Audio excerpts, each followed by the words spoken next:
鄭少秋、鄧萃雯同埋陶大宇齊現身介紹新節目。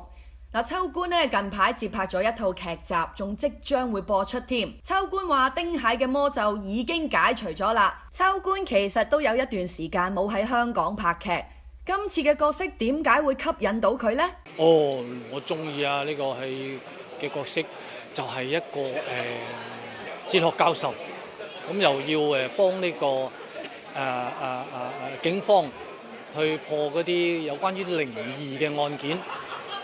咁而呢，我身邊呢發生咗好多靈異嘅事，亦都令到我傷亡慘重嘅。咁最得意嘅就係我有一段感情就係好似人鬼情未了咁樣嘅。咁我係一個好深情嘅丈夫，咁幾吸引我啦嗰個劇情。秋官啊，阿欣宜好似話怕黑㗎喎。你套劇咪會嚇親佢咯？咁好簡單啫，佢咪唔好睇嗰啲得人驚嘅鏡頭咯，淨係睇我咪得咯，靚咪得咯，型咪得咯。咁好奇怪喎 ，Joyce 佢唔敢睇鬼怪片，但係佢中意睇喪屍片喎。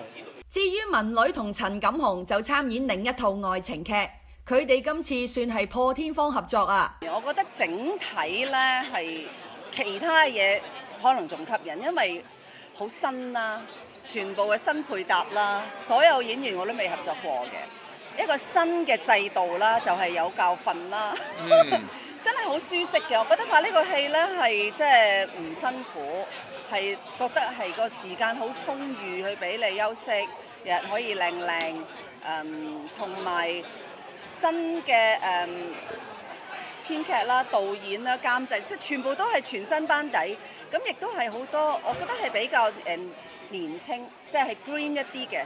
咁有好多嘢其實好唔似以前喺香港拍電視劇嘅感覺，所以都有需要好多適應。不過我覺得咧，呢個係好玩嘅，因為係應該要試一啲新嘢出嚟睇下。今時今日拍嘅港劇會係有啲咩新嘅氣象？我吸引我嘅地方咧，其實就係劇本啦，我嘅角色啦，因為佢有好多感情線啦，可以同一時間又可以有 keep 住個婚姻關係，跟住又可以有好多女朋友，呢個我係最中意嘅。因為現實生活中我做唔到，咁唯有咧拍戲嗰陣時做得到，好正。同文女合作愉快，錦鴻都話會同文女介紹下結婚對象喎。我覺得阿文女係一個好有對生活啦，有要求啦，有品味啦，仲有最重要嘅佢係個好正面、好積極。即係我覺得，即係如果我有個好朋友，佢又咁啱冇太太又唔知去咗邊度，咁嘅時候佢又即係我覺得好啱嘅。即係因為如果同阿文女即係如果我即係有個朋友，即係同阿文女係拍拖或者結婚嘅，你都會好開心啊！佢嘅生活一定越嚟越好，呢個係最緊要嘅。我覺得你可以做到呢樣嘢。